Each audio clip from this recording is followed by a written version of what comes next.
brief as possible, while nonetheless conveying a clear message. We'll start with you, Monseigneur Duffé. Welcome. You're an advisor to the Pope on climate issues. I'm burning to ask you whether God can help us. But what does your work consist of, and how are you involved in this combat of ours against climate warming? Thank you very much. I'm very pleased to be here for this event. I'm going to talk about a special god, De Castro. De Castro is a deacon of the Vatican in charge of international solidarity and is the translation into the economy and the ecology of this solidarity, which leads me to lead a space for discussion between diplomatic governmental representatives, representatives of students, and young people from movements active in combating climate change. And I also have a number of religious responsibilities. We also have representatives from different religions. In 2018, for instance, on the 3rd anniversary of the publication of the text that serves as our point of reference, a text on environmental issues, we had a debate uniting people of different faiths in order to involve them too in this combat. When one of the prophets hears a voice saying to him, "Speak to them," my big concern now is, the answer is perhaps, well, what can I tell them? Because nowadays, when you receive so much information, you hear about so many initiatives, you hear about so many possible innovations. One thing that occurs to me was a sentence from Pope Francis's text. We need to hear at the same time the call of the earth and the call of the poorest, because we have the environmental crisis and a social crisis simultaneously. Obviously, it's become commonplace to say this, but it's so important nonetheless to say it, because I think we have a set of crises, a crisis on our planet, the crisis of the migrants on our streets knocking on our doors, and the crisis of the social and economic reality. We all know that as of tomorrow we might have a new banking crisis announced, a crisis just as serious as the one we had in 2008. Before proposing 2 or 3 ideas to you, I would like to recall my mission to Brumadinho in Brazil. That's where a mining dam collapsed last year and killed 300 people. To them, I brought Pope Francis's message to the families of the victims. And almost physically, I witnessed a development that is killing people, because those who do the work for the development are not the main beneficiaries, which will bring me, of course, to the point about profit I will make later. In terms of urgency, I think that the fundamental question is, how are we going to convert into real investment the ethical and moral intentions that we have been expressing since COP21 in Paris? How are we going to convert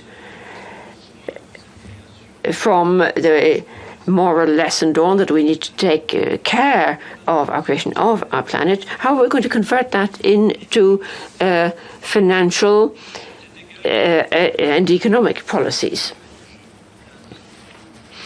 You will have observed, perhaps, that I'm placing more emphasis on individual and collective responsibility.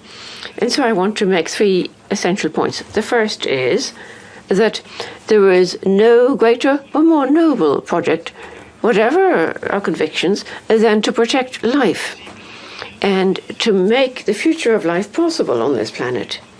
I'm talking here about all forms of life, biodiversity, and the complementarity of all living beings.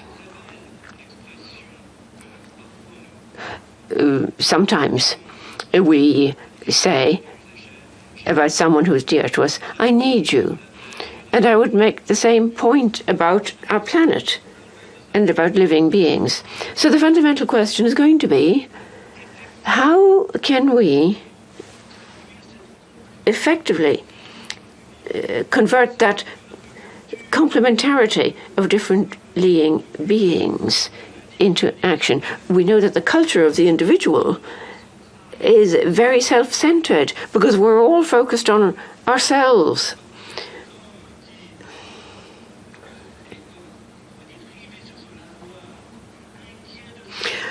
We're like the man fixated on his assets, still worrying about whether he has enough to live on.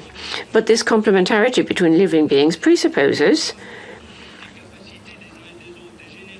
taking huge delight in the capacity of the different people gathered here together in this room, in the different generations, the delight in sharing what we have received from previous generations, our own experience, and how we can enrich the dialogue. The day we understand that complementarity of all living beings and complementarity between all players is a key to achieving our ambitions. And that is when we will be able to turn the key. That leads me to a second thought, which is about the whole idea of owning, of possession, and inevitably, therefore, to the whole question of money. In our current context, I said we have an economic crisis, but one characterization of that is the growing fragility socially. I think that all the flashing lights are now on red, and the origins of this crisis are basically money becoming turned in on itself, the world of money becoming turned in on itself, and the other emphasis of the financial world on very fragile advices by virtue of the fact that money is not being invested in major projects in ways of safeguarding our planet. If we can bring on board new forms of energy, new forms of transport, new ways of shared water management, indeed, as we speak, there's a forum in Budapest on water, and one big question now is, who does water belong to nowadays? How can we give every community, every local community, a chance to play its part in being responsible for this water? A healthy habitat, the production of non-polluting technologies and tools, taking care of our seas and our oceans, proper agriculture, new therapies. All this would amount to millions of jobs. Millions of opportunities to participate in this combat against the warming of our planet towards the 1.5%, so that everyone can make their contribution. Investment in the wrong sectors is, in a way, symbolic of our fear of future. But we need a future which is less megalomaniac, less possession-focused. In a way, we have to deconstruct our fears. The fear of missing something, the fear which has been maintained for over a century in Western countries by the promise of access to ever-growing consumption, by the focus on individualism. Our fear of the other, particularly those who have not, but who nonetheless exist. You can exist without having anything. You can have a memory. You can have the dream of an experience. You can have a culture. That too is part of our wealth. And our fear of the future, the ultimate avatar of this drive to appropriate and to possess. Basically, I think our current situation poses a fundamental question about the future. How can we move on from the generous and laudable moral lesson we've adopted to try and ensure that we can live together on this earth? the words economy and ecology have the same root, oikos, the home. And it also is the root of the word ecumenism, i.e. an interfaith dialogue. Who will decide, though? Who will decide on the billions of euros we need and the 200 billion that the ECB can make available? Who will decide to acknowledge and encourage initiatives from the small to the large? Who will have the courage to tell COP25 in Santiago de Chile in a few days that investing in the planet is an investment in democracy too, i.e. citizens' participation in their future? Two words. The word investment has occurred throughout my comments, but it has two meanings. It's about making money available, but it's also about having confidence in a project. What of our confidence? What of our confidence in the other? Our confidence in one another? Mutual confidence. And then the second crucial point of reference for me is peace, active peace, cultivating peace.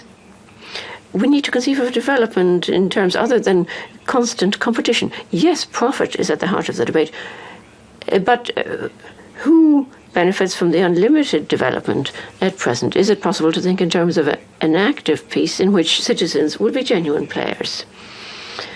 Pope Francis has written a text about young people, saying young people can dream.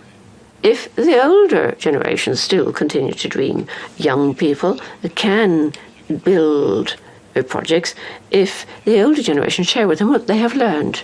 I will conclude by saying that we're called on now to think in terms of a holistic ecology, a cultural one which is not just one measure or one step or switch in the trajectory of development, but a new paradigm for development, a new way of thinking. We must think in terms of our ecology as being in harmony with natural resources. We need to think in terms of a new form of harmony between ourselves. This event today is a good example of this. Hannah Arendt, at the end of the war in the beginning of the 50s, said, the end of history is also a beginning, and every beginning can be identified with one individual. Each individual can provide their own contribution, and that is the beginning of our history. And I think this will be the path to reconciliation, because we have instrumentalized, weaponized the environment and nature, and we've also instrumentalized individuals. And in Rome, there's a synod on Amazonia at the moment. We have to learn from communities there too how to live this reconciliation with the other, but also reconciliation with ourselves. We need to tell the other, not only do I need you, but I believe in you. Thank you.